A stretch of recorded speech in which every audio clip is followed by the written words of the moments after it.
kaya lumabas na investigahan yung Indal Fund ng former president because Rohina Garma told us na doon ang galing sa Malacanang yung pera. Paggamit sa intelligence funds ni dating Pangulong Rodrigo Duterte, sisilipin na rin ang House Quadruple Committee. Ilang tsuper nakatanggap na ng fuel subsidy ayon sa Pasang Mazda. Panibagong oil price hike, dagdag pasakit na naman sa mga jeepney driver. The CIDG is now in the process really of retrieving, restudying, and assessing kung asaan-saan ba humantong at anong naging direksyon ng investigation with respect dito sa pagpatay kay Mayor Halili. At not only dito sa case ni Mayor Halili, lahat ng mga sensational cases involving particularly yung mga elected officials na napatay during the time na sinasabi nga na naging ganito yung sistema. Grupong nasa likod ng pagpaslang kina dating PCSO Board Secretary Wesley Barayuga at Tanawan City Mayor Antonio Halili. Iniimbestigahan ng PNP kung iisa lamang. Umano'y utak sa pagpatay sa mag-asawang online seller sa Mexico, Pampanga, nahuli na. Mastermind at 6 na kasabwat sinampa na ng reklamong murder. Yung malalaking pogo, nag-group sila into a smaller group. Ayan na nga, nag-o-occupy ng residential units, apartments, no? Para hindi mahalata na pogo na. Philippine offshore gaming operators bumuo na ng maliliit na grupo at nagtatago sa residential areas ayon sa National Bureau of Investigation.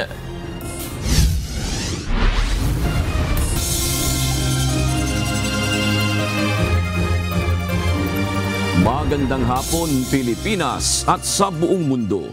Tayo po ay sabayang napapakinggan sa Radio La Verdad 1350, ang UNTV Radio. Una sa ating mga balita. Sisilipin na rin ng House Quadruple Committee o Quadcom ang paggamit sa intelligence funds noon ni dating Pangulong Rodrigo Duterte. Planong imbitahan sa susunod na pagdinig ng komite ang Commission on Audit o COA. Ito ang balita ni Rosalie Cos, live. Magandang hapon, Rosalie. Ano ang mga nais malaman ng Quadcom sa paggamit ng intelligence funds ni dating Pangulong Rodrigo Duterte? June, matapos ihayag na may cash reward system sa anti-drug war ng dating Administrasyong Duterte, nais na rin imbestigahan ng House Quadruple Committee o Quadcom ang intelligence funds ni dating Pangulong Rodrigo Duterte, partikular na ang paglobo ng naturang pondo. Okay, hearing is resumed. Sa pangwalong public hearing ng House Quadruple Committee o Quadcom, inihayag ni Rohina Garma, retired police colonel at naging general manager ng Philippine Charity Sweepstakes Office, ang pagkakaroon umano ng cash reward system sa giyera kontra illegal na droga ng Duterte administration. Anya, bawat drug suspect na mapapatay sa anti-illegal drug operation na mga tauhan ng pulisya, may katumbas umano ito na 20,000 hanggang 1 million pesos. Sa War on Drugs diagram na ibinigay ni Garma sa Quadcom, isang alias smoking na staff member umano ng Nooy Special Aid to the President at ngayon Senator Bongo ang in charge sa paglalabas ng salapi para sa payment of rewards. Pinoproseso umano ang pagpopondo sa mga planadong operasyon, refund para sa operational expenses at rewards para sa agents sa pamamagitan ng bank accounts ni Peter Parungo na nasa Criminal Investigation and Detection Group 11 on at nasa ilalim ng CIDG Region 11 Chief na si Edelberto Leonardo, ang kabibitiw lamang na National Police Commissioner. CIDG 11 personnel in charge in the deposit and payment of money coming from alias Muking from PMS who in charge in releasing of money. Binanggit ba sa iyo na kung saan nanggaling yung pera ni Muking? Wala po. In reality sa ground, wala naman talagang punto binibigay ang PNP sa Koplan. Yung mga Koplan lang na napupunduhan, national level yan kung meron man. Ang revelasyong ito ni Garma magiging subject na rin ng investigasyon ng Quadcom dahil sa umano'y paglobo ng intelligence funds noon ng tanggapan ni dating Pangulong Duterte. Duda ng ilang households, ito umano ang posibleng ginamit para sa cash reward payment sa anti-drug war. There are operations being implemented by the administration or former administration o kahit ngayong administration na kapag police operation o kaya military operation, gagamit ka ng Intel Fund. Yun din yan ang ginagamit natin eh. So, kaya lumabas na investigahan yung Intel Fund ng former president because Rohina Garma told us na doon ang galing sa Malacanang yung pera. So, we need to find out saan talaga kinuha yung pera. And we're pretty sure doon yun sa Intel Fund. Kapwa itinatanggi ni Senators Go at Ronald Bato de la Rosa ang cash reward system allegations sa Duterte drug war. Naniniwala naman si Quadcom Overall Chairperson Representative Robert Ace Barbers na galing ang pondo sa Intel Funds ng Office of the President at ng Philippine National Police. Kung mau-audit anya ang pondo, matutuklasan kung sino ang nagsisinungaling at nagsasabi ng totoo. Umaapela naman si House Assistant Minority Leader at Gabriela Women's Party List Representative Arlene Brosas sa COA na imbestigahan ang potensyal na maling paggamit ng bilyong-bilyong pisong halaga ng pondo sa tila naging Oplan pork barrel na Oplan double barrel strategy. Balak ng imbitahan ng Quadcom sa pagdinig dito ang COA kaugnay ng issue. Para naman sa dating Chief Presidential Legal Counsel ng Duterte Administration na si Attorney Salvador Panelo, walang basihan ang gagawing legislative inquiry ng Quadcom dahil hindi totoo ang sinasabing reward money sa drug war ng nagdaang administrasyon. Last October 22, yung susunod na pagdinig ng Quadcom at iniimbitahan sa hearing yung mga personalidad na dinadawit ni dating PCSO General Manager Garma sa anti-drug task force na binuo sa ilalim ng dating administrasyong Duterte. Balik sa iyo, June. Rosary, kamakailan ay sinasabi na handa o mano si dating Pangulong Duterte na dumalo sa pagdinig ng Quadcom. Ito na ba ang panahon ngayon sa tingin ng mga mabatas na pwede na siyang dumalo? O June, lagi ang natatanong sa mga co-chairperson at sa overall chairman ng House Quadruple Committee. Open naman or standing yung invitation para sa dating Pangulong Duterte. Pero ang sinasabi nilang proper time or best time para formal na imbitahan ng dating Pangulo ay kung ang topic ng Quadcom ay tungkol sa extrajudicial killings o EJ case na alam naman natin na isa sa mga issue na iniimbestigahan ng Quadcom. Pero nung nakalipas kasi na update sa atin, yung magiging focus ng Quadcom hearing sa darating na linggo, particularly on next Tuesday, ay ang issue ng illegal drug trade. Iba pa yun dun sa issue ng EJ case, June. Alright, maraming salamat, Rosalie Cos. Kinumpirma ng Bureau of Immigration ngayong araw, October 15, na umalis na sa Pilipinas ang asawa ni dating presidential spokesperson Harry Roque na si Myla Roque. Sa isang panayam, sinabi ni Immigration spokesperson Dana Sandoval na September 3 pa wala sa bansa si Myla. Ipinaaresto kamakailan ng Kamara si Myla matapos hindi tumugon sa subpoena ng Quad Committee. Na-cite in contempt ang asawa ni Roque dahil sa patuloy nitong hindi pagdalo sa mga pagdinig kaugnay sa issue ng illegal na operasyon ng Philippine Offshore Gaming Operator o POGO sa bansa. Si Ms. Myla Roque po is out of the country since September 3. Her lookout bulletin was issued on September 16, so wala po siya sa bansa sa kasalukuyan. While former spokesperson Harry Roque has no recent departure as per our records, and meron po siyang immigration lookout bulletin which was issued on August 6. Mga residential areas na umano ang pinipiling pagtaguan ng mga illegal na pogo ng kanilang scamming activities. Ito ang ibinunyag ng National Bureau of Investigation o NBI kasunod ng pagkakahuli sa Makati City ng 17 dayuhan na sangkot umano sa pangsascam. Ito ang balita ni Ryan Lacanlale. Yung malalaking pogo, nag-group sila into a smaller group. Ayan na nga, nag-o-occupy ng residential units, apartments, no? Para hindi mahalata na pogo na. Bumuo na ng maliliit na grupo ang mga iligal na pogo at nagpupunta na sa mga residential area gaya ng mga apartment at condo unit para ipagpatuloy ang kanilang scamming activity. Ito ang lumabas sa obserbasyon ng National Bureau of Investigation o NBI. Base ito sa kanilang natuklasan sa ni-raid na scam hub sa Mascardo Street, Tejeros, Makati City nitong Biyernes. Ayon sa NBI, Enero pa ngayong taon napansin na nila na may kahina-hinalang aktibidad sa gusali kaya isinailalim na ito sa surveillance operation.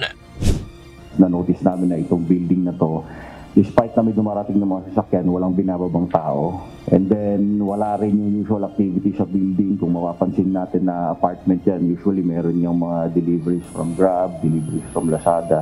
Pero hindi dito nangyayari sa building na ito. Dahil lang mga tao nakatira dito, stay in. At the same time, doon na rin sila kumakain, doon na sila luluto. Sa bisa ng warrant to search, seize and examine computer data, sinalakay ito ng NBI Cybercrime Division kasama ang lokal na pulis ng Makati. Nahuli ang 17 foreign national na kinabibilangan ng 15 Chinese, isang Taiwanese at isang Malaysian na sinasabing supervisor ng grupo. We were able to intercept itong communication involving money muling activities at the same time social engineering scheme under the APASA. So when we tried to verify it and validate it, we saw na indeed they are engaged in such illicit activities, and so we deemed it proper na mag-apply ng WSS-ECD. Modus ng grupo ay lab scam. Bumibili sila ng mga impormasyon galing sa data breach na ibinebenta naman sa mga private forum, dark web, kung saan sila kukuha ng target. Ang purpose niya kung bakit for sale, kasi ito ho yung pinaprocess nila in terms of finding their targeted victims. So halimbawa, pag nakakuha sila ng pool ng informations, magkakontak sila ngayon ng background investigations kung sino yung target nila. And then at the same time, pag nakita nila yung pattern, yung character, yung hobby, yung daily activities, at the same time kung ano yung longings ng kanilang victims, i-engage ngayon nila through social engineering. Nakumpiska ng mga otoridad ang kanilang ginagamit sa scamming activities gaya ng mga desktop, laptop at mga cellphone.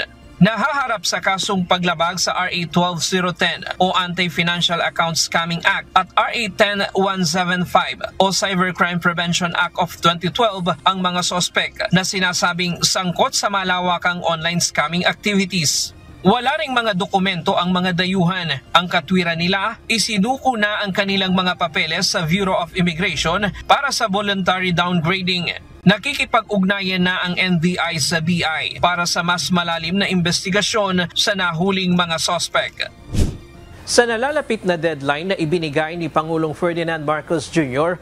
para tuluyang matigil ang operasyon ng mga pogo sa bansa, lalo pang pinaiigting ng NBI ang kanilang monitoring para masugpo ang mga miyembro ng mga pogo na ito na bumuo ng maliliit na grupo. Yun nga, may constant monitoring kami, cyber patrolling, at saka with the use of asset.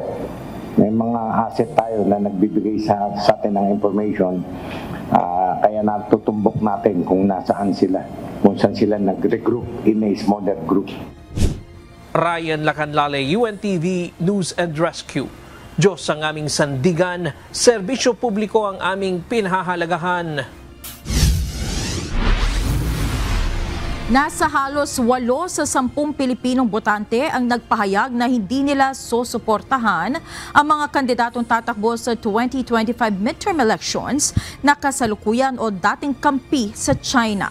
Batay sa pinakabagong survey na kinomisyon ng Pulse Asia na isinagawa noong September 6 to 13, nasa 73% ng Filipino voters ang ayaw sa pro-China candidates. 5% sa kanila ang nagsabing tutulungan o susuportahan pa rin sa eleksyon ang mga nasabing mga kandidato.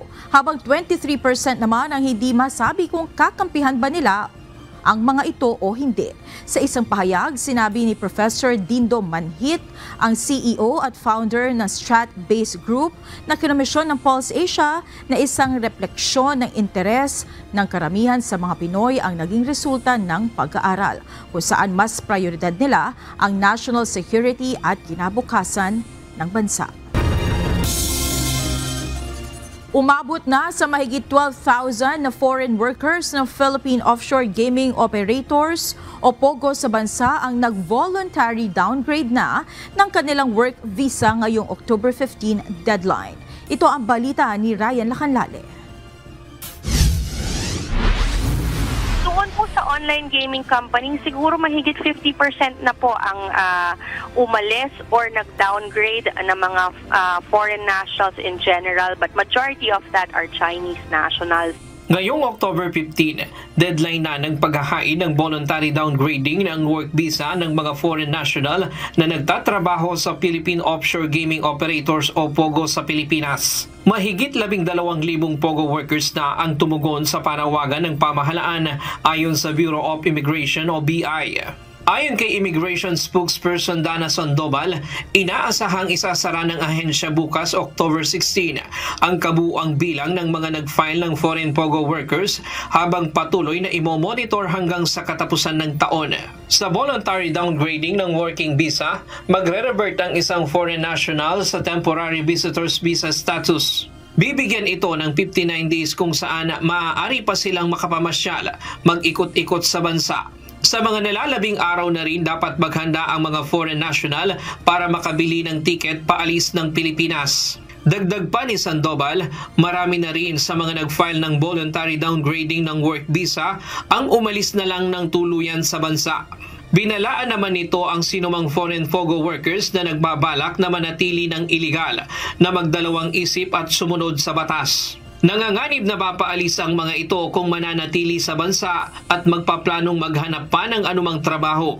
Kung ito pong foreign national na ito, halimbawa ay working in an online gaming company and kasama po sila sa mga required ng umalis ng bansa at hindi niya po dinowngrade ang kanyang visa. Halimbawa, nanatili siya dito, gusto niyang magtrabaho ulit sa ibang kumpanya, nanatili siya dito without processing his documents and leaving the country, then he will be subjected to deportation proceedings.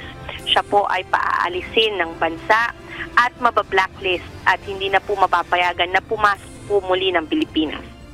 Umaasa naman ang ahensya na tataas pa ang kabuuang bilang ng mga nag-voluntary downgrade. Sa pamamagitan nito, magiging legal na rin ang status ng mga nasabing individual at maaari pang makabalik sa bansa sa hinaharap. Makikita naman ang unti-unting pag-alis ng mga foreign POGO workers sa bansa bago mag-December 31. Ryan Lacanlale, UNTV News and Rescue. Diyos ang aming sandigan, serbisyo publiko ang aming pinahahalagahan. Nagsimula ngayong araw ang Asia-Pacific Ministerial Conference on Disaster Risk Reduction kung saan ang Pilipinas ang siyang host country. Inilatag dito ni Pangulong Ferdinand Marcos Jr. ang mga hakbang upang epektibong makatugon sa mga kalamidad.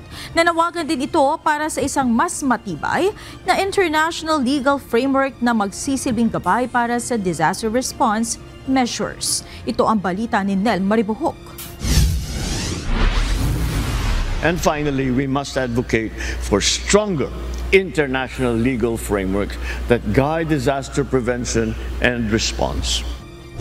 Isa ang Pilipinas sa madalas na daanan ng malalakas na bagyo. Nasa 20 bagyo ang tinatayang pumapasok sa bansa kada taon. Itinuturing ito ng pamahalaan bilang epekto ng climate change. Sa pagharap ni Pangulong Ferdinand Marcos Jr. sa pagbubukas ng Asia-Pacific Ministerial Conference on Disaster Risk Reduction, binigyan diin niya ang pangangailangan na magkaroon ng isang malakas na international legal frameworks na magsisilbing gabay sa mga hakbang sa pagtugon sa mga kalamidad. Ayon sa Pangulo, handa ang Asia-Pacific na pangunahan ng disaster risk reduction at climate action. Bukod rito, ayon kay PBBM, kailangang gumawa ng mga makabagong hakbang at pagtutulungan sa iba't ibang grupo para sa disaster response. Fourth, innovation must be at the heart of all our strategies. Advancements in technology, data analytics, early warning systems can revolutionize our disaster preparedness and our response. Fifth, coordination and collaboration are the cornerstones of our whole-of-nation approach. Kinilala naman ni United Nations Assistant Secretary General at Secretary General for Risk and Reduction na si Kamal Kishore ang pangunguna ng Pilipinas sa paraan na whole-of-government approach. We're fortunate to have the Philippines as the host country because while it is no stranger to the dangers of disasters, it is also a leader in pioneering inclusive approaches to disaster risk reduction that put people and communities at the center.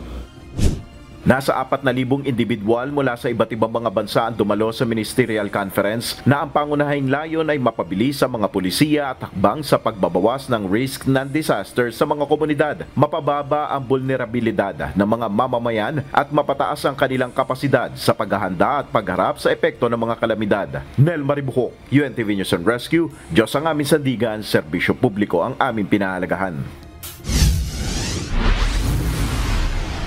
Posibleng magsimula na sa susunod na linggo ang amihan season. Ayon sa Pag-asa, ang amihan o northeast monsoon ay karaniwang nagsisimula sa pagitan ng pangalawang linggo ng Oktubre at kalagitnaan ng Nobyembre. Samantala magdadala naman ng maulap na papawirin na may kalat-kalat na pag-ulan at pagkulog at kidlat ang easterly sa bahagi ng Isabela, Aurora at Quezon provinces, habang ang Metro Manila at iba pang bahagi ng Luzon ay makararanas ng bahagyang maulap hanggang sa maulap na papawirin na may isolated rain showers o thunderstorms.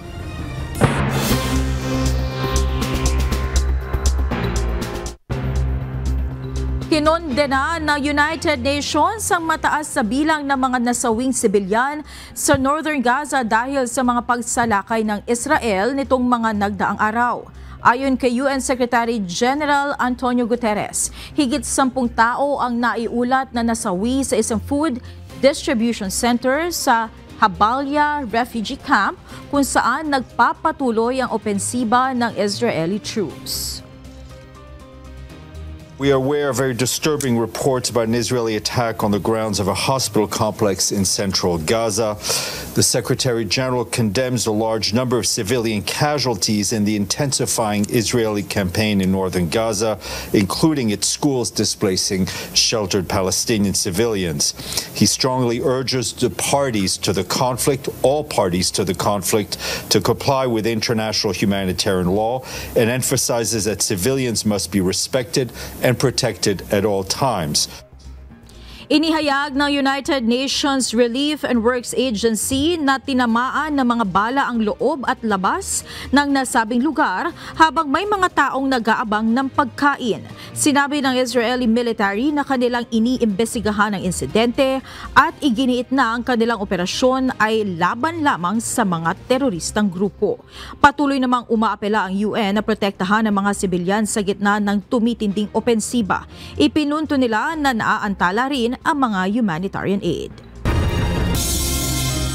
Isinusulong ang panukalang batas na gawing mobile-free zones ang mga paaralan sa England. Pinangunahan ni Labour Member of Parliament Josh McAllister ang hakbang na ito upang protektahan ang mga bata mula sa labis na paggamit ng smartphones at social media na sinasabing nagdudulot ng pinsala sa kanilang mental at pisikal na kalusugan. Inihain ni McAllister ang panukalang batas na layong gawing legal ang mga umiiral na patakaran sa pagbabawal ng smartphones sa mga paaralan, pati na ang pagkataas ng edad para sa data consent mula 13 years old patungong 16 years old. Hiling din niyang palakasin ang kapangyarihan ng Office of Communications o Ofcom upang kontrolin ang mga app at serbisyong addictive by design. Nagpahayag ng suporta ang mga magulang, guro at iba pang grupo para sa pagbabawal ng smartphone sa paaralan, lalo na't nakita ang mga benepisyo nito tulad ng pagbabawas sa distractions at social media drama.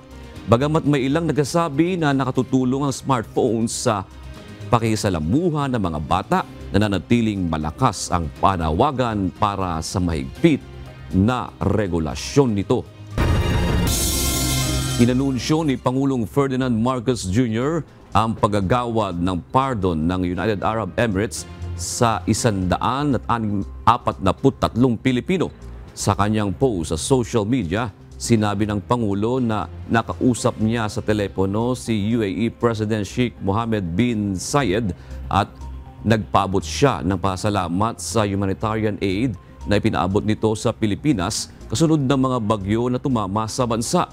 Nagpasalamat din si PBBM dahil sa pagkakaloob ng pardon sa 143 Filipinos. Umaasa ang Pangulo na magpapatuloy ang pagpapatibay ng relasyon ng Pilipinas at UAE. Umabot na sa 96% ang employment rate sa bansa, nakatumbas ng mahigit 45 milyon na empleyadong Pilipino ayon sa datos ng Philippine Statistics Authority. Ngunit sa kabila ng mataas na bilang na ito, may ilan pa ring manggagawang Pilipino ang nahihirapan na sa kanilang kasalukuyang trabaho. Ito ang balita ni Jed Neresina. Mahirap lang talaga sa ngayon, kaya minsan, yun yan, nagbe-breakdown. Hindi ko alam kung paano gagawin, paano pagsasabay-sabayin yung mga bagay na to. Ano yung unahin ko, paano ko asikasuhin yung mga problema. Sobrang daming workload at hindi mawawalang pressure sa trabaho. Ito ang kasalukuyang pinagdaraanan ni Mark, hindi niya tunay na pangalan, sa kanyang pinapasukang trabaho. Ayon kay Mark, 2 taon din kasi siyang huminto sa construction, kaya ngayon ay naninibago siya sa dami ng ginagawa. Sa mga proyektong kanyang hawak ngayon, hindi rin aniya nawawala ang pressure mula sa kanyang mga amo. Bukod pa rito ay kailangan niyang makipagsabayan sa abilidad ng kanyang mga katrabaho, kaya aniya minsan ay gusto na niya itong sukuan. Kung tutusin yun nga, totoo, maraming sakit sa ulo. Pero kailangan kasi talagang yung tibayan mo yung loob mo, tibayan mo yung puso mo. Patatagan lang talaga, lakas lang talaga ng loob. Sa resulta ng Job Happiness Index 2024 ng online job portal JobStreet by Seek, isa si Mark sa ilang manggagawa sa National Capital Region na hindi na satisfied sa kanilang mga trabaho. Ayon din sa Department of Labor and Employment o DOLE, mayroong iba't ibang dahilan bakit nawawalan na ng gana sa trabaho ang ilan. Mismatch, yan po ang palagi nating sinasabi. Ngayon, hindi lang siya tungkol sa skills mismatch or job mismatch. Ngayon po, maaring expectations mismatch. Kung ano yung ina-expect, hindi lang ng employer, pati na rin ng isang job seeker. At kaugnay na nito ang negatibong epekto pagdating sa kalidad ng trabahong nagagawa ng isang empleyado.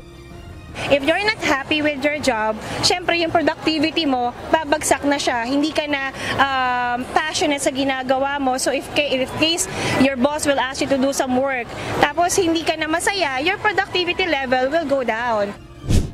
Dahil sa kawalan ng interes sa ginagawa ay nagiging mas madalas ang pagkakamali at hindi na nakapagbibigay ng magandang output sa trabaho.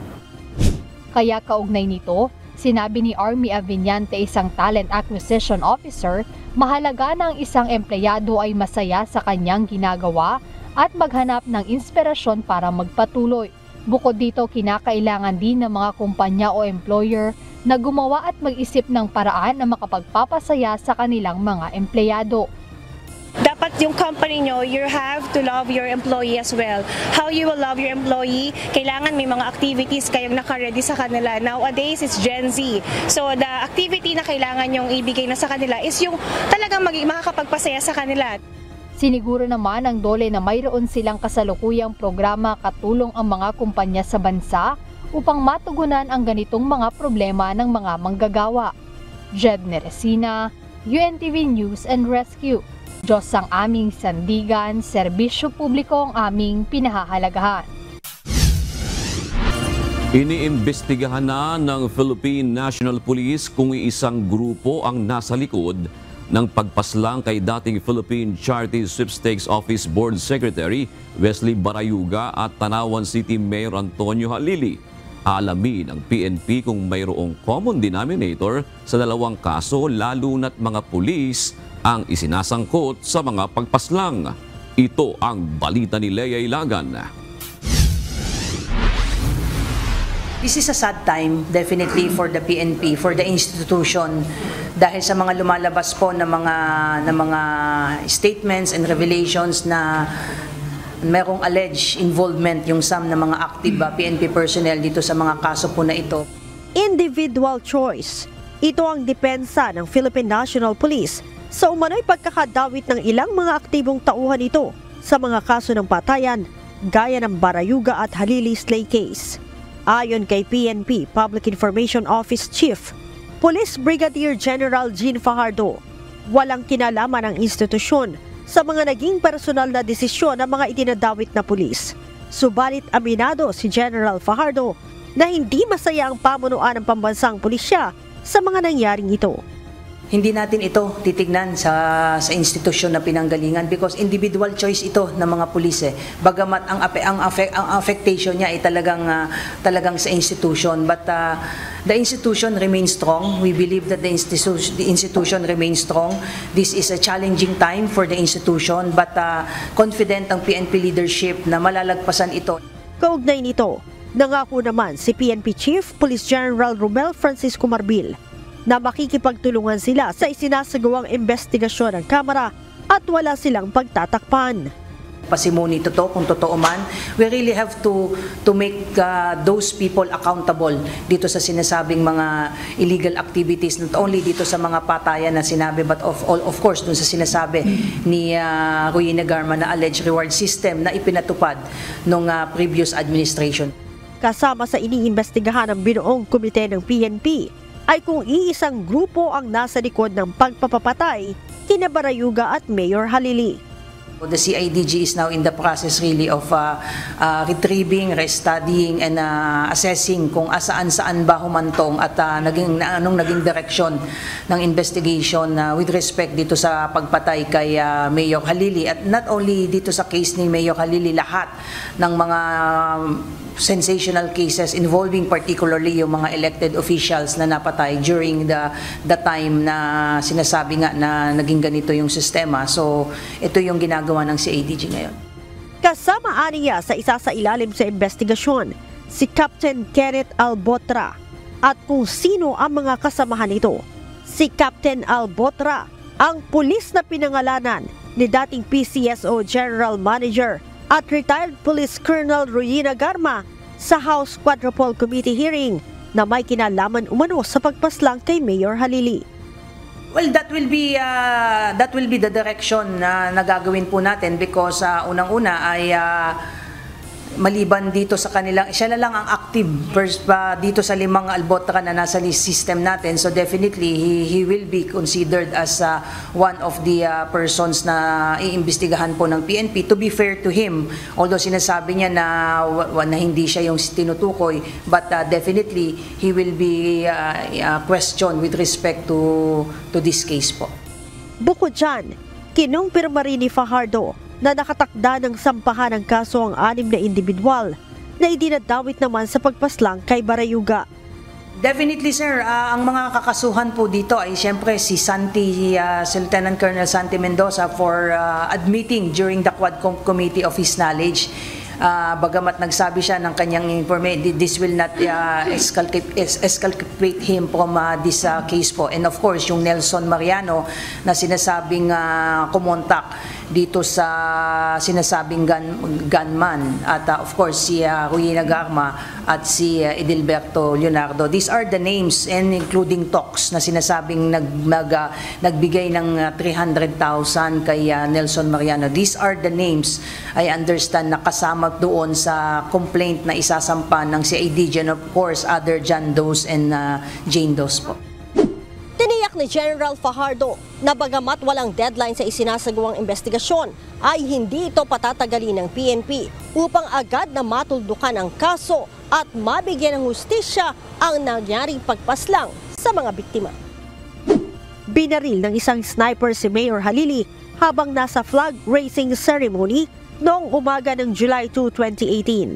Habang tinambangan naman ng suspect na nakamotorsiklo si Barayuga habang lula ng isang SUV sa Samat Street, Mandaluyong City noong July 30, 2020.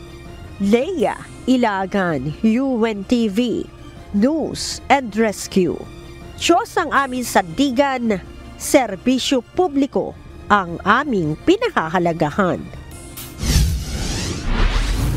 Nakatakas mula sa restrictive custody ng PNP Criminal Investigation and Detection Group o CIDG si Police Staff Sergeant Ulysses Pascual. Siya ang isa sa itinuturing na suspect sa pagpaslang kay Bulacan Board Member at ABC President Romelito Capistrano at driver nito noong October 4. Si Pascual ay nagpaalam na uuwi sandali sa kanyang tahanan, subalit hindi na bumalik. Ayon kay PNP Public Information Office Chief Brigadier General Gene Fajardo, inalis na sa pwesto at isinailalim din sa investigasyon ng bantay na pulis na nagpahintulot na makauwi si Pascual. Bukod kay Pascual, kabilang din sa mga itinuturing na suspect ay ang pinsan nito na si Cesar Gallardo at dalawa pang kasabwat na sina alias Jeff at Lupin na pawang mga pinaghahanap ng mga pulis. Itong Mitsubishi Adventure na ginamit sa pagpatay ay it is being driven. Ang may dala po nito at gumagamit itong pulis po na ito. So pati po yung kanyang pinsan, and in fact these two witnesses also mention itong dalawang si alias Jeff at alias Lupi na laging kasama po ng ating pulis. At nung pumutok po ito based doon sa backtracking and investigation po ng Bulacan PPO ay pinahanap po ito. In fact, he was made to report dito po sa headquarters po ng CADG at dinisarmahan po siya at inilagay po siya sa restrictive custody.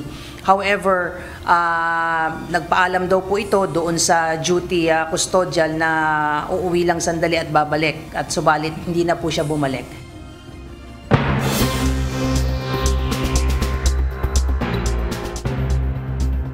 Pinasabog ng North Korea ang ilang bahagi ng kalsada sa hilagang bahagi ng inter-Korean border na nag-uugnay sa dalawang Korea ayon sa Joint Chiefs of Staff ng South Korea.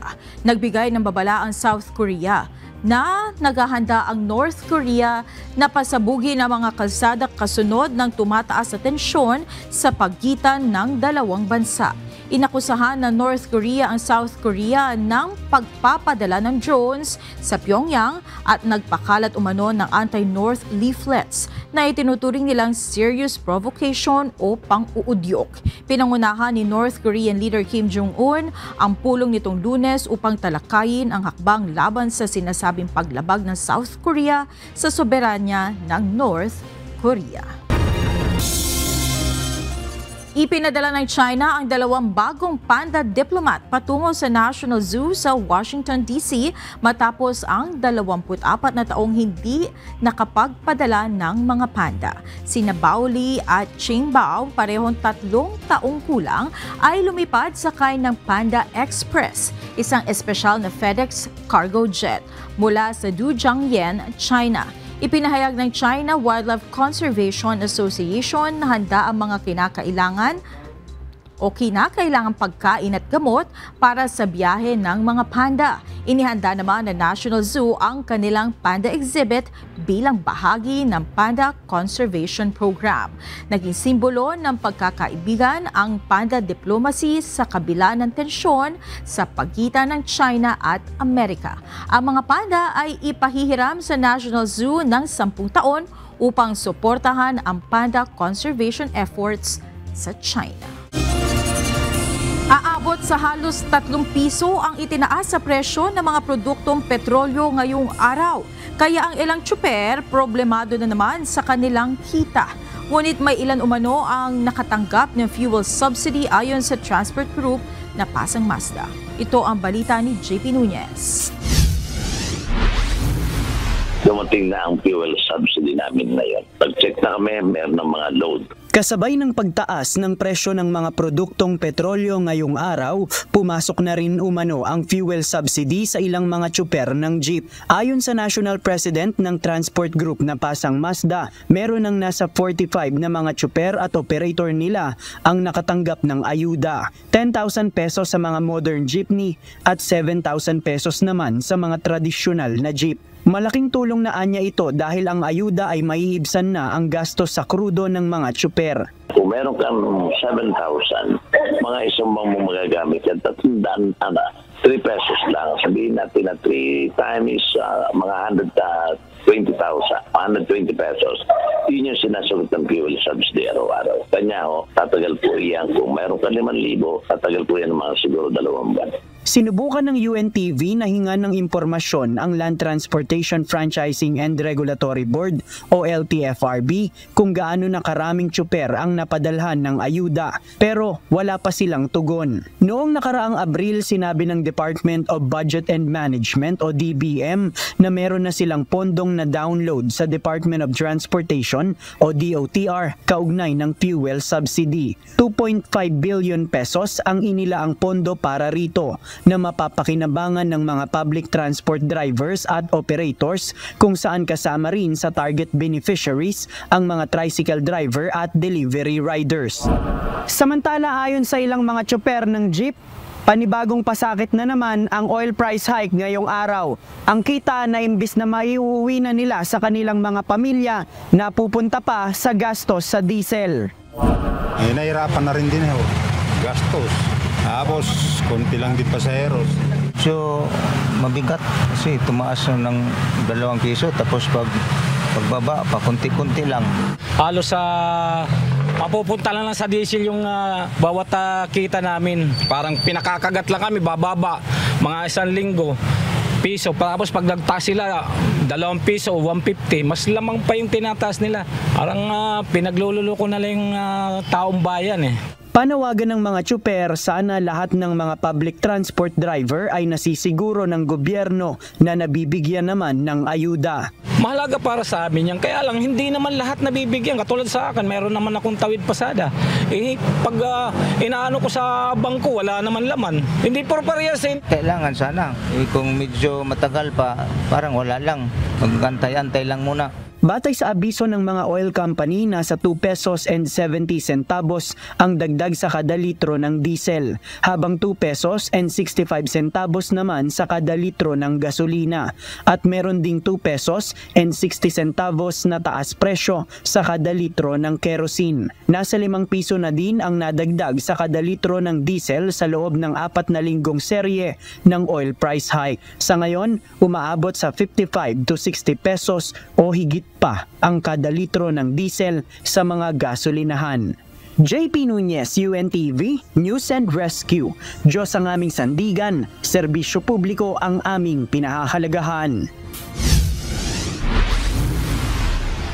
Inungkat sa budget hearing ng Senado ang maling advertising material ng Department of Tourism o DOT.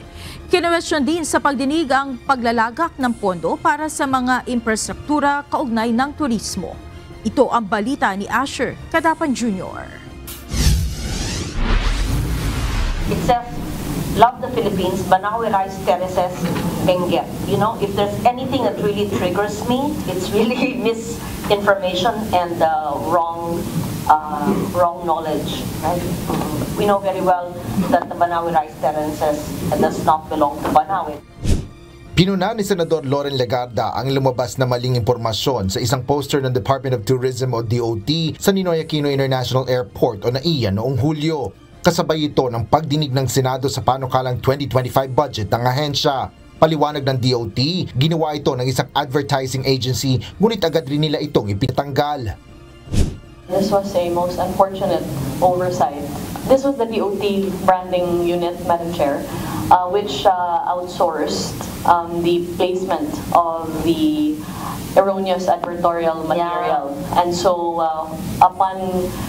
when the matter was brought to our attention, the erroneous material was taken down in the immediate, and a comprehensive sweep of all materials in the thousands all over the world was conducted. Binigyan diin naman ni Senador Legarda na bagaman lahat ay nagkakamali, dapat maging mas maingat ang ahensya. Hindi rin dapat sayangin ang pondo ng gobyerno at isalba sa kahihiyan ng pamahalaan. Tiniyak naman ng DOT na isinasailalim na sa masusing proseso ang paggawa hanggang sa paglabas sa mga advertising materials ng kagawaran. Samantala, kinwestiyon naman ni Senador Loren Legarda kung saan dapat ilagak ang mga pondo para sa mga pang-infrastrukturang proyekto ng Department of Tourism, partikular na mga local roads patungo sa mga tourism destination.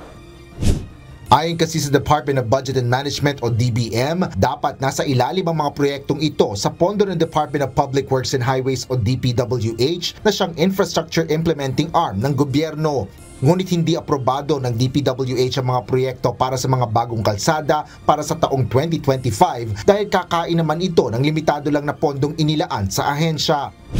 So then now we are in a quandary with the DBM having directed us to propose, the DPWH having rejected the same, leaving these roads that will support our tourism destinations with no funding whatsoever.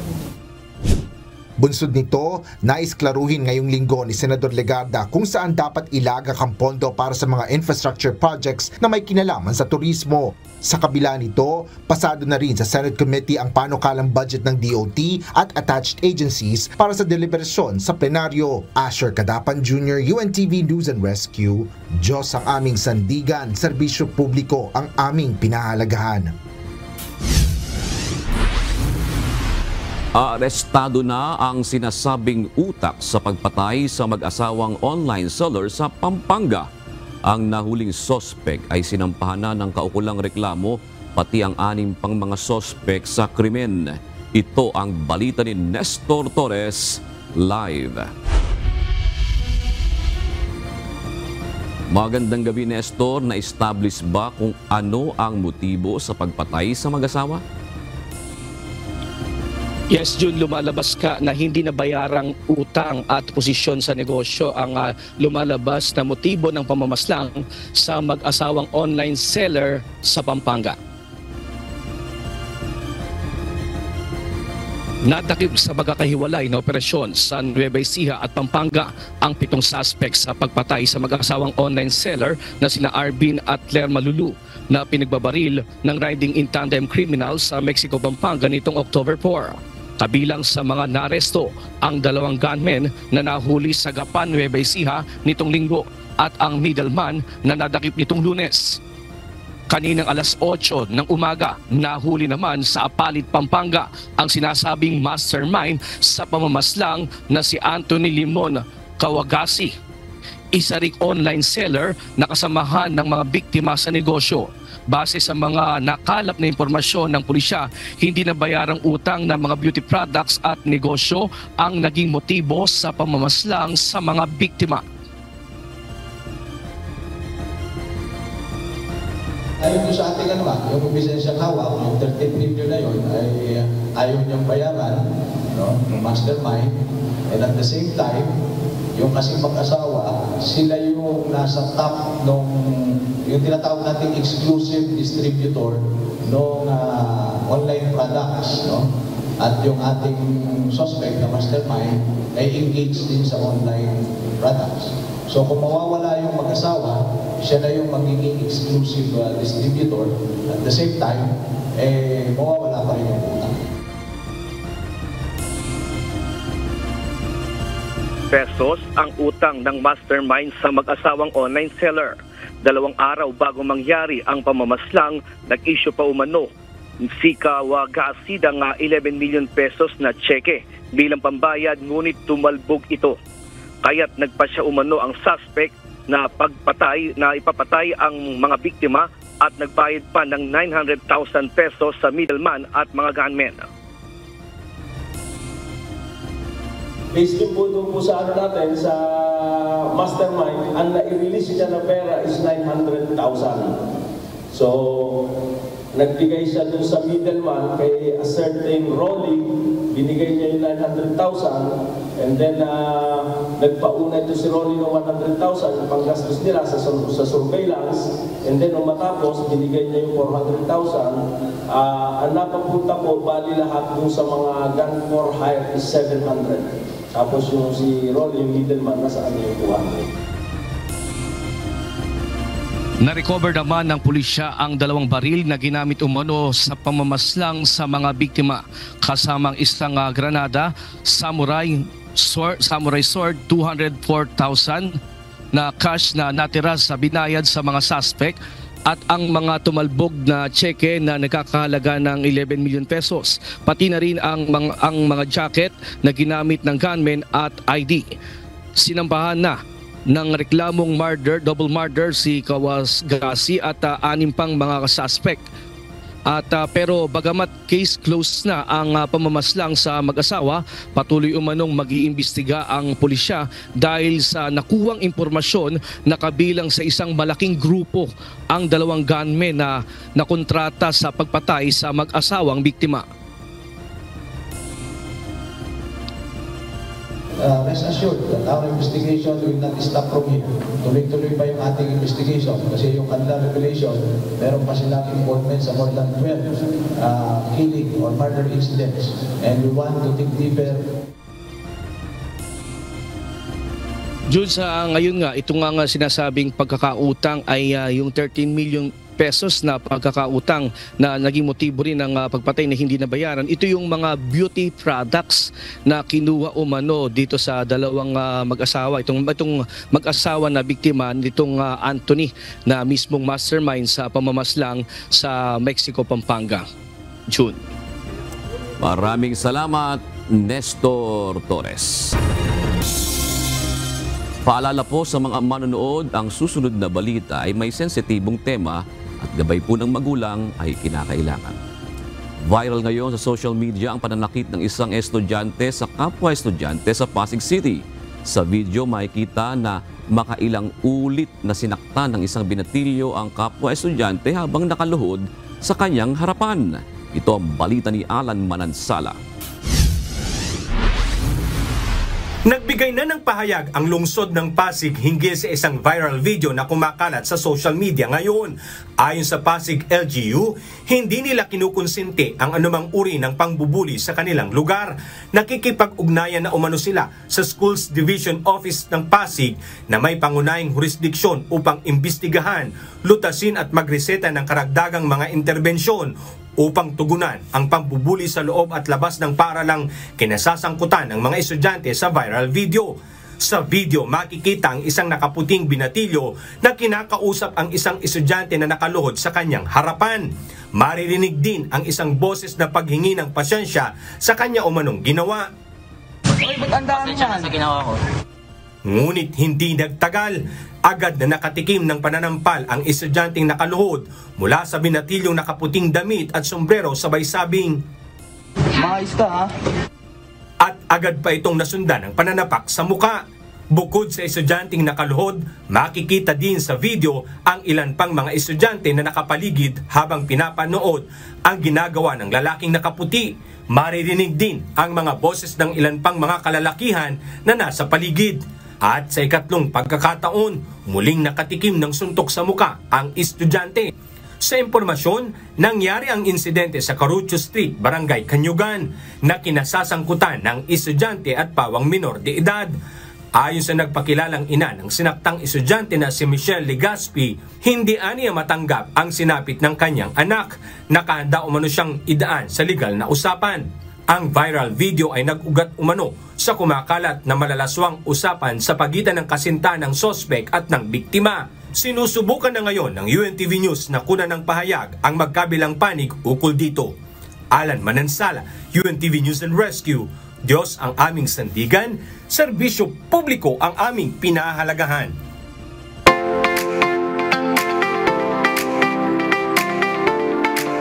Nakita niyo na ba ang pinagsamang digital artwork at wonders of nature? Isang futuristic attraction ang masusubukan sa TeamLab Super Nature sa Venetian, Macau. Ito ang balita ni Brian Evangelista. Kung nag-enjoy kayo sa last adventure natin sa Macau Tower last week, tsak na magugustuhan nyo rin ang next destination natin, kung saan tsak na may immerse kayo sa world of art, technology, design, and collaboration. Iba rin ang feels dito sa loob ng TeamLab kasi iba-ibang 3D artwork, digital format ang masasaksiyan natin at ang may encounter natin kagaya naman ito. Tara, para tayong pumunta sa into the future. Ang TeamLab na matatagpuan sa Venetian, Macau ay isang body immersive museum. May lawak itong 5,000 square meters kung saan may iba't ibang 3-dimensional interactive space. at 8-meter tall na mga digital artworks na masasabi mong simply amazing. Kaya pala super nature ang tawag nila kasi tingnan mo naman parang pumasok ka sa isang interactive artwork na inspired by nature. May mga artworks din dito na pwedeng magpadulas o kaya'y maglaro tulad ng kanilang giant balloons na tila magbabalik sa panahon ng inyong kabataan. Patok din ito sa mga bata na mahilig sa coloring book dahil dito sa Team Love, nabibigyang buhay ang kanilang kinukulayan. Di ba nakaka-encourage sa mga bata na ilabas ang kanilang malikhaing kaisipan sa pagkukulay dahil ang kanilang kinukulay ay mapapanood sa big screen kagaya nito. Nakamamangha rin ang kanilang synchronized combination ng lights and sounds. Dahil sa pinagsamang art, nature, design at modern technology, para ka nang napunta sa ibang dimensyon. Panalo, highly recommended sa mga kasambahay natin. Ito ang kakaibang trip ko to dito sa Team Love ng Venetian Macau. Kaya naman mga turista ay kanya-kanyang post para sa kanilang Instagrammable pictures.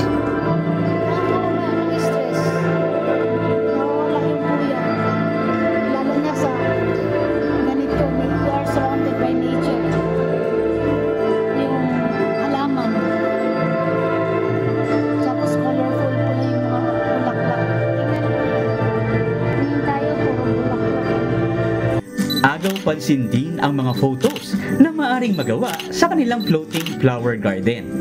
Kaya sa mga arts at nature lover, baka isa na ito sa kakaibang pasyalan na maaari niyong puntahan. Akala ko mga artificial ang makita natin dito. Hindi pala lahat kasi kagaya nito. Tunay na orchids to. At ngayon ako nakita ng ganito kagaganda at ganito maraming orchids. Dito yan sa Team Love, isang super nature artwork. Kaya ating tandaan, saan man tayo makarating, lagi tayo magpasalamat sa biyaya at pag-iingat ng Diyos sa atin. Brian Evangelista, UNTV, News and Rescue. Diyos ang aming sandigan, serbisyo publiko ang aming pinahalagahan.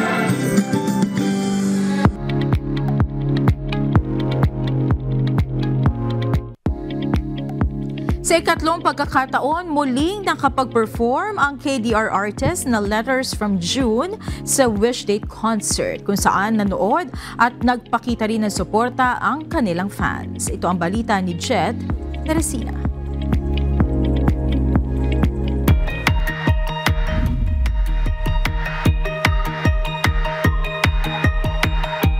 Today po was different.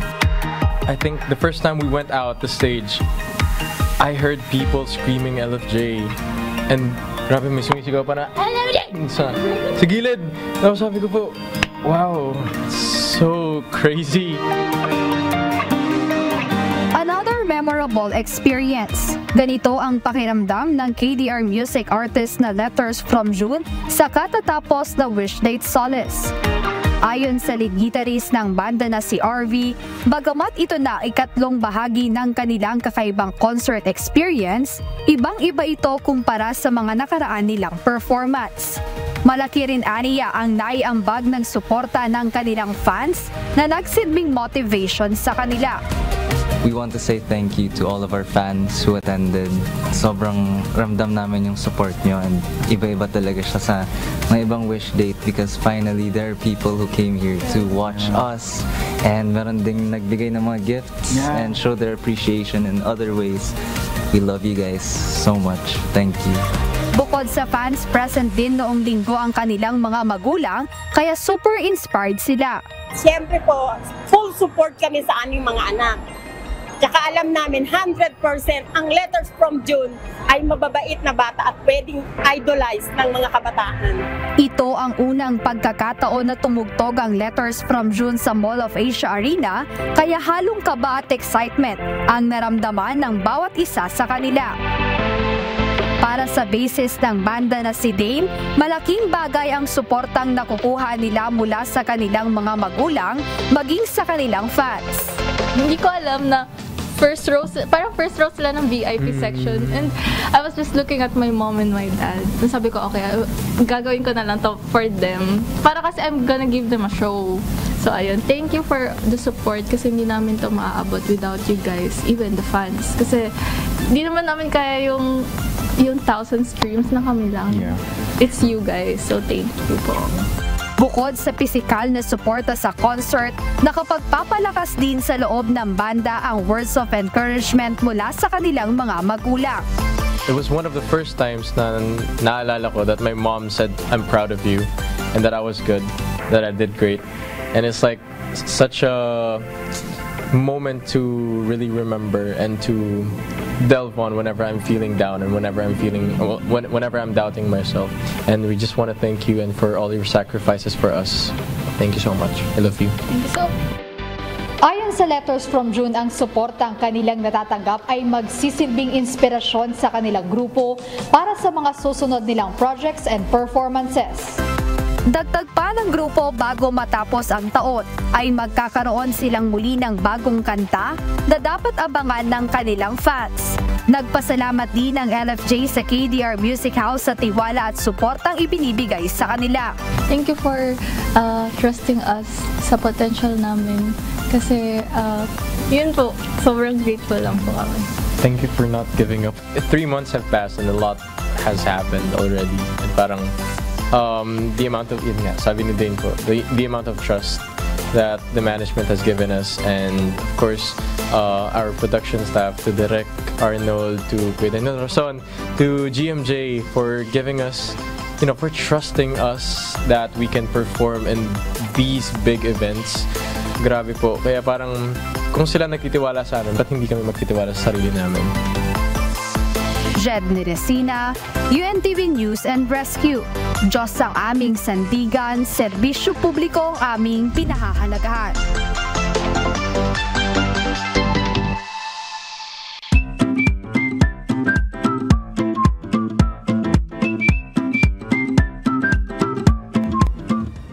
Narito naman ang ating mga kausi ngayong araw po ng Martes.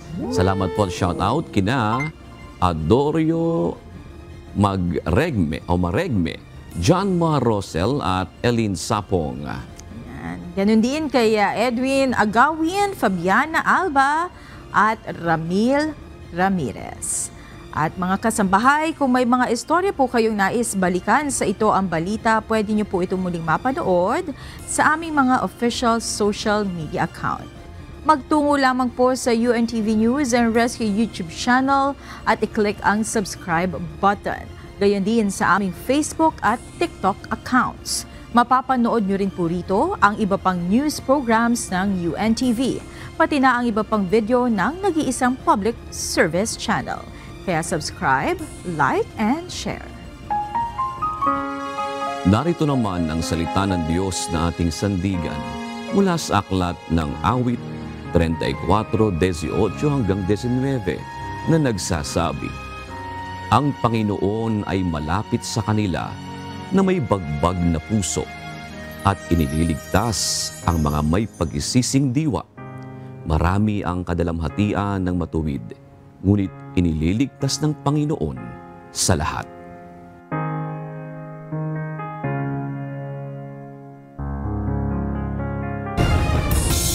At yan ang naging kabuuan ng ating balitaan ngayong gabi. Aming inilahad ng buong katapatan, paano namin nasaksihan.